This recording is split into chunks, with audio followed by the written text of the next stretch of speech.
Is economy part third. इस part में हम डिस्कस करेंगे salient features of Indian economy. देखो सेलियंट फीचर्स की अगर बात करें, सबसे पहला जो इंपॉर्टेंट फीचर है इंडियन इकोनॉमी का, दैट इज लो पर कैपिटा इनकम। जो हमारी की कंट्री की पर कैपिटा इनकम है ना, वो काफ़ी कम है। किससे कम है? जो डेवलप्ड कंट्रीज़ के कंपैरिजन में सबसे ज़्यादा कम है हमारी कंट्रीज़ की। तो सबसे पहले बात करते हैं पर capita income is much lower in comparison to per capita income is much lower in comparison to developed countries। ठीक है, ये बात हमें पता लगी कि हमारी कंट्री में जो पर कैपिटा इनकम है वो काफ़ी कम है in comparison to developed countries. अच्छा, पर capita income how is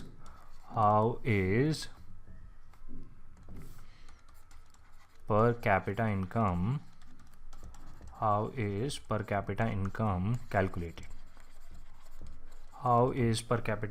calculated? देखो जब भी हम किसी चीज़ की बात करेंगे पर कैपिटा इनकम कैलकुलेटेड, तो यहाँ पे दो मेथड थे। एक ओल्ड मेथड था जो हम पहले यूज़ करा करते थे, और एक प्रेजेंट है यानी जो अभी करंटली चल रहा है। अच्छा, करंटली जो चल रहा है that is based on purchasing power of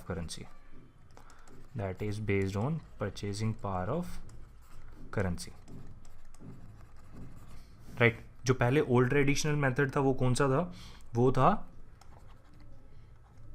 exchange rate of currencies.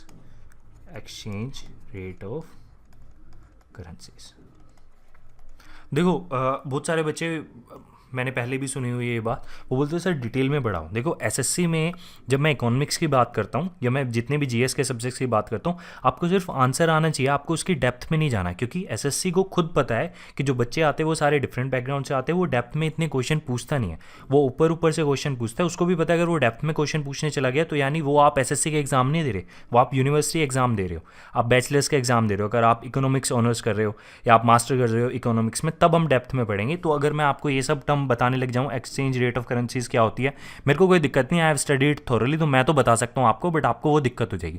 क्योंकि अगर हम एक ऐसा सब्जेक्ट जो 8 से 10 नंबर का ही आने वाला पेपर में आउट ऑफ 600 टायर 1 और टायर 2 की बात कर रहा हूँ, तो हमें उस पर कोई रिसर्च करने की ज़रूरत नहीं, क्योंकि वेटेज बहुत कम है। तो इसमें हमें यह है कि हम अपना सिलेबस कवर कर लें और सारी इंपॉर्टेंट बात पढ़ लें, उन्हें डेप्थ में करने की कोई ज़रूरत नहीं, आपको यहाँ पे पीएचडी नहीं करनी है। तो इसीलिए मैं ये सब नहीं बता रहा हूँ, but I am telling you कि जो पहले मेथड यूज़ होता था वो होता था ओल्ड मेथड था exchange rate of currencies, but presently हम पर कैपिटा इनकम किस में कैलकुलेट करते हैं? परचेजिंग पावर ऑफ करेंसी में, राइट। अच्छा, लो पर कैपिटा इनकम तो ये हमारी कंट्री की है। तो लो पर कैपिटा इनकम क्या डिनोट करता है? लो पर कैपिटा इनकम डिनोट करता है कि हमारी कंट्री क्या है? डेवलपिंग है अभी, ठीक है। अगर पर कैपिटा इनकम हाई होती तो हमारी कंट्री क्या होती? डेवलप्ड होती। तो मैं पर कैपिटा इनकम में अगर बता सकता हूँ, पर कैपिटा इनकम में बेसिस में अगर मैं बता सकता हूँ कि डेवलपिंग है या डेवलप्ड है या अनडेवलप्ड है, राइट। अगर मैं ये सब पर कैपिटा इनकम के बेसिस पे आपको बता सकता हूँ, दैट मीन्स कि किसी कंट्री की डेवलपमेंट को फाइंड करने के लिए, यानी किसी भी कंट्री की इकोनॉमिक ग्रोथ या उस कंट्री की डेवलपमेंट को फाइंड करने के लिए सबसे अच्छा फैक्टर कौन सा है? दैट इज़ पर कैपिटा इनकम। जो पर कैपिटा इनकम है, ये एसएससी का एक बहुत फेवरेट क्वेश्चन है कि what is the best major या what is the best method to find the development of the country. तो उसका आंसर हो जाएगा पर कैपिटा इनकम। 2005 में एसएससी सीजीएल में प्री में ही, क्योंकि आता है प्री में पूछा गया ये क्वेश्चन 2005, एंड फिर ये 2015 में भी पूछा गया था, राइट। तो ये काफ़ी इंपॉर्टेंट क्वेश्चन है। पर कैपिटा इनकम हमारी कंट्री की लो है, ठीक है। मैंने आपको दोनों बातें बता दी कि ओल्ड एडिशन क्या था हमारा फाइंड करने का और प्रेजेंट क्या है। इसके बाद सेकंड पॉइंट है डिस्पैरिटीज़ इन इनकम डिस्ट्रीब्यूशन। डिस्पैरिटीज़ इन इनकम डिस्ट्रीब्यूशन का मतलब है कि जो इनकम है वो इक्वली डिस्ट्रीब्यूट नहीं होती। किसी के पास या तो काफ़ी ज़्यादा है, किसी के पास काफ़ी कम है। बहुत कम लोगों के पास काफ़ी ज़्यादा इनकम है और ज़्यादातर लोगों के पास काफ़ी कम इनकम है। अच्छा, ये भी सेक्टर्स वाइज है, ठीक है, ये भी सेक्टर वाइज है। तो देखो कैसे है। अच्छा, जो हमारा सेकेंड ईयर प्लान था, जो हमारा सेकेंड 5 ईयर प्लान था, as I told you in first video, हम 5 ईयर्स प्लान में एक ऑब्जेक्टिव सेट करते थे हम क्या करेंगे। तो वो हमारा क्या था? वो तो हमारा था सोशलिस्टिक सोसाइटी बनाने का, यानी सबके पास सारी चीज़ें बेसिक फैसिलिटीज़ तो होनी चाहिए। तो ये सेकंड 5 ईयर प्लान में हमने डिस्कस करा था कि सेकंड 5 ईयर प्लान में हमने ये टारगेट सेट करा था कि एक सोशलिस्टिक सोसाइटी होनी चाहिए कि सबके पास डिस्पैरिटीज़ नहीं होनी चाहिए इनकम में, इनकम सबकी इक्वली डिस्ट्रीब्यूट होनी चाहिए, यानी पैसों का लेन देन इक्वली होना चाहिए। बट क्या ये अचीव हो पाया आज तक? नहीं। तो ये टारगेट आज तक, टारगेट नॉट अचीव्ड। ठीक है, अब आगे कुछ फैक्ट्स देखते हैं। इसमें अगर मैं बात करूं, जो एक डेटा शो करा था, एक डेटा शो करा था किसने, ओके, एनएसएसओ ने अपनी रिपोर्ट के अकॉर्डिंग उन्होंने बताया था कि जो 39% पॉपुलेशन है, जो 39% पॉपुलेशन है कहाँ पे, यानी रूरल एरियाज़ में, जो 39% पॉपुलेशन है रूरल एरियाज़ की, उनके पास कितना एसेट्स हैं? सिर्फ 5% एसेट्स है। किसके? टोटल रूरल एसेट्स के।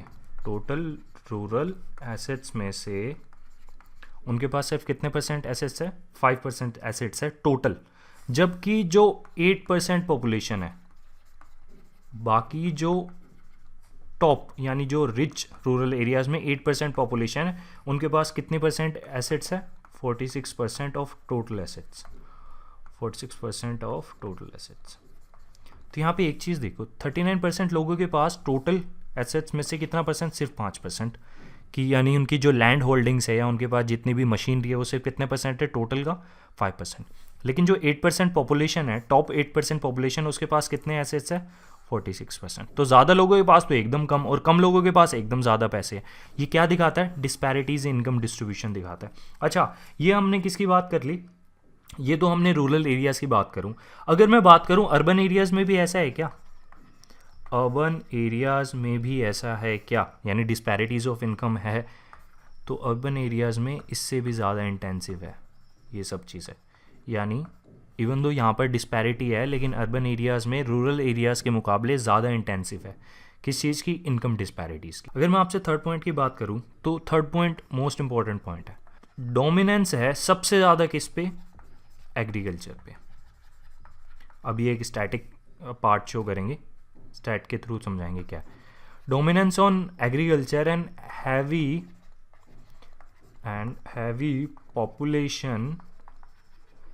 Population pressure on agriculture.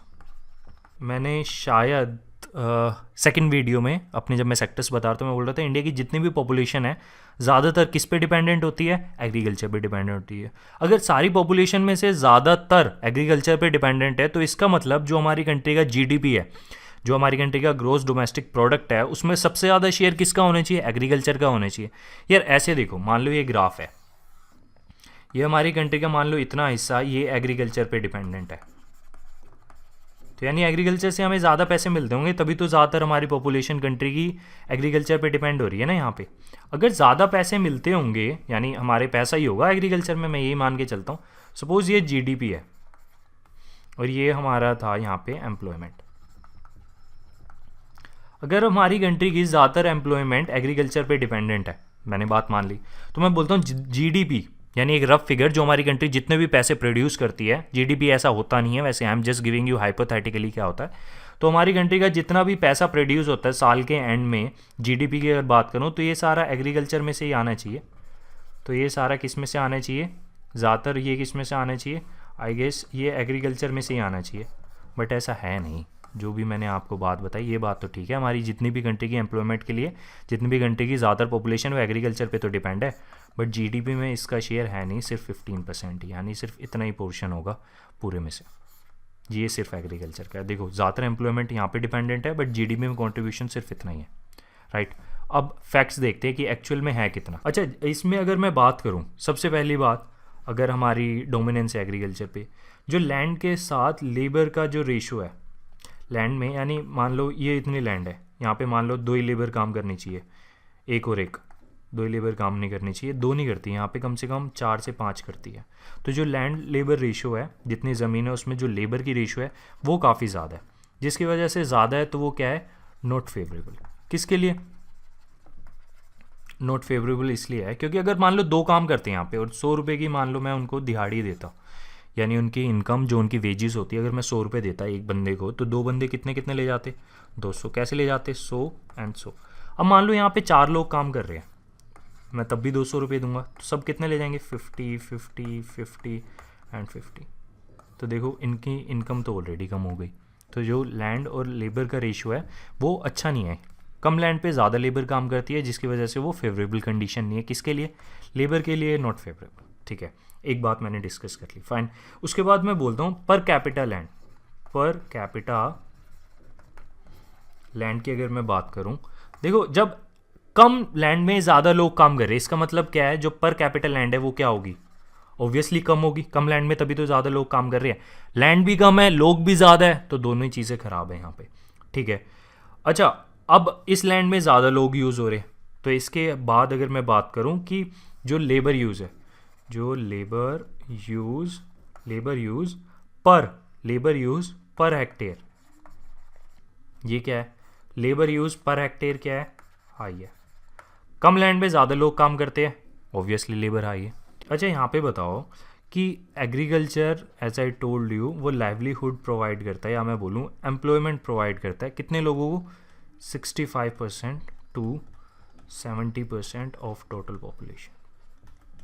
तो मैं बोलता हूँ जो इंडिया की जितनी कमाई होती है उसमें भी, अगर आपको एक बात बताओ कि इंडियन पॉपुलेशन का 65 टू 70% किस में काम करता है, एग्रीकल्चर में भी काम करता है। तो जो टोटल इनकम होनी चाहिए इंडिया की, जो हमारी कंट्री की टोटल इनकम होनी चाहिए, वो भी 60 टू 70% होनी चाहिए। ज़्यादातर लोग अगर यहीं से काम कर रहे हैं तो हमारी जो टोटल इनकम होनी चाहिए, या जीडीपी शेयर बोलूँ मैं, जो GDP share, GDP gross domestic product होना चाहिए, वो भी हमारा कितना होना चाहिए, 60 टू 70% ही होना चाहिए। यहाँ पे 60 टू 70, बट ये इतना है नहीं, सबसे ज़्यादा पॉपुलेशन भी लगी हुई है और ये इतना है भी नहीं। जीडीपी में कंट्रीब्यूशन एग्रीकल्चर का, जीडीपी में कंट्रीब्यूशन एग्रीकल्चर का कितने परसेंट है, सिर्फ 17%। तो आप खुद देख लो कि डोमिनेंस तो है एग्रीकल्चर में, और हैवी पॉपुलेशन किस पे डिपेंडेंट होती है, एग्रीकल्चर पे। तो एग्रीकल्चर पे सारा प्रेशर आई हुई है। 65 to 70% population dependent on agriculture, but revenue generated is only 17% of total economy. तो आप देख लो कितना ज़्यादा एग्रीकल्चर का बुरा हाल है इंडिया में। इसके बाद बात करते हैं फोर्थ पॉइंट। फोर्थ पॉइंट कहता है हमारा अनबैलेंस्ड इकोनॉमिक डेवलपमेंट। अनबैलेंस्ड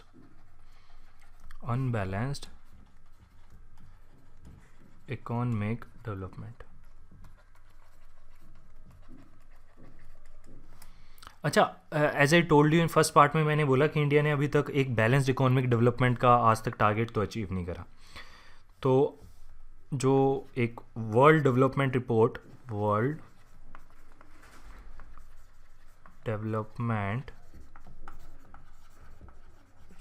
आई थी 2007 में, वर्ल्ड डेवलपमेंट रिपोर्ट 2017 में आई थी।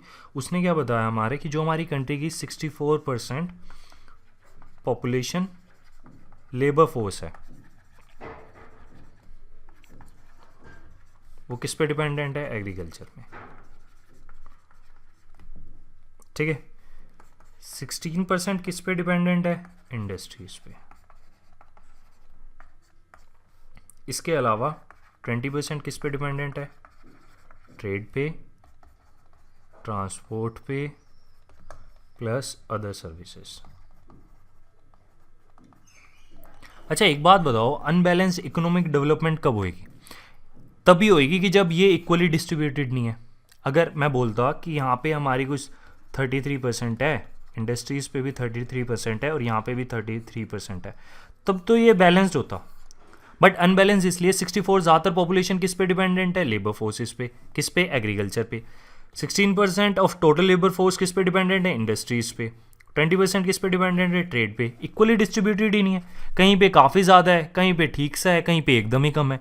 तो यानी इक्वल डेवलपमेंट तो हमने करी नहीं है। तो इंडिया का जो एक सेलिएंट फीचर है that is unbalanced economic development.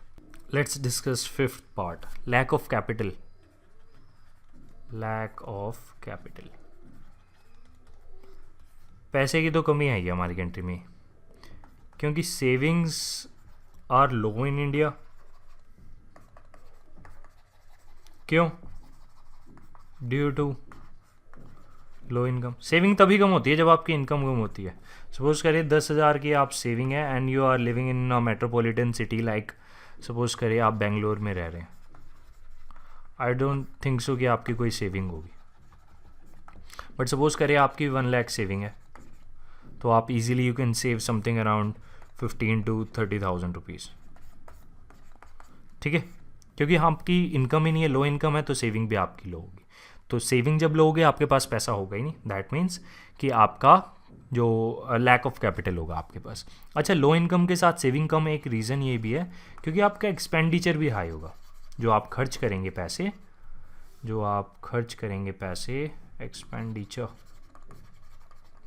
जो आप खर्च करेंगे पैसे वो काफ़ी ज़्यादा होंगे, तो इसीलिए आपकी लैक ऑफ कैपिटल है हमारी कंट्री में। 6 पॉइंट को देखते हैं क्या है, लैक ऑफ इंडस्ट्रियलाइजेशन।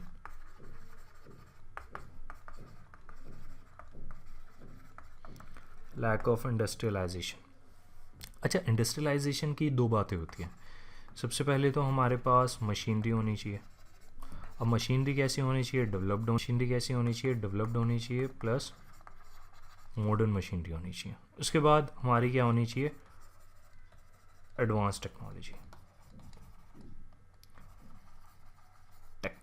हमारी क्या होनी चाहिए, एडवांस होनी चाहिए। अगर हमारे पास ये दोनों चीज़ें ही नहीं है तो हमारी कंट्री की क्या नहीं होगी, हमारी कंट्री की कभी भी डेवलपमेंट नहीं होगी। अच्छा, अगला बात करते हैं। अगला हमारा क्या है, limited availability of transport and communication facility. Limited availability of transport and communication. देखो, लिमिटेड जो हमारी अवेलेबिलिटी है ट्रांसपोर्टेशन और कम्युनिकेशन की, वो इसीलिए क्योंकि रिमोट एरियाज़ में इंडस्ट्रियलाइजेशन नहीं है, अच्छा, इंडस्ट्रियलाइजेशन का मतलब क्या है कि अगर रिमोट एरियाज़ में इंडस्ट्रियलाइजेशन नहीं होगी, जैसे सपोज़ करिए ये हमारा रूरल एरियाज़ है और ये काफ़ी रिमोट है, यहाँ पे कोई कनेक्टिविटी नहीं है, कोई रोड्स ही नहीं है, ठीक है, ये हमारा अर्बन एरिया है यहाँ पे, तो यहाँ पे हमारे टेलीकॉम ऑपरेटर्स भी है, यानी यहाँ पे सिग्नल स्ट्रेंथ भी अच्छी है, सारे सिग्नल आते हैं। इसके बाद यहाँ पे हमारी रोड्स भी है, कनेक्टिविटी है रोड्स की, हाईवेज़ भी है। तो देखो, अगर मैं यहाँ पे इंडस्ट्री सेटअप करना चाहूँ तो मैं बड़ी इजीली कर सकता हूँ अगर यहाँ पे अवेलेबिलिटी है लैंड की, बट यहाँ पे जब रोड्स ही नहीं है तो मैं कैसे अपनी व्हीकल्स को कैसे मैं ले जाऊँगा, वहाँ पे कोई नेटवर्क नहीं है, मैं क्या करूँगा। तो जितने भी रूरल एरियाज़ हैं यहाँ का सबसे बड़ा रीज़न ये है क्योंकि जो रोड्स हैं इतनी अच्छी नहीं है, तो कनेक्टिविटी अच्छी नहीं, जिसकी वजह से क्या है वो अलग थलग पड़े हुए हैं। तो वहाँ पे किसकी वजह से है, क्योंकि वहाँ पे ट्रांसपोर्टेशन अच्छा नहीं है, दूसरा कम्युनिकेशन अच्छी नहीं है। अब ऐसा अगर होगा, जो कि हो रहा है हमारी कंट्री में, काफ़ी एरियाज़ है उड़ीसा में जहाँ पे डेवलपमेंट है ही नहीं, तो उसकी वजह से क्या होता है, वो हमारी जो कंट्री की ओवरऑल डेवलपमेंट है वो उसको क्या करेगी, वो अफेक्ट करेगी, तो हमारी कंट्री उतनी डेवलप हो ही नहीं पाएगी। अच्छा, इसके अलावा एक रीज़न और है,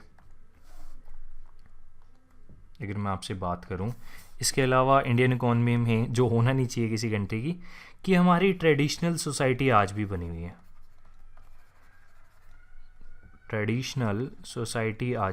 है, जिसमें बहुत सारी बातें आ जाती है, एक चीज़ नहीं है। देखो, हमारे कस्टम्स है जो हम फॉलो करते हैं, उसके बाद हमारी मैल प्रैक्टिसेस है, सुपरस्टिशन,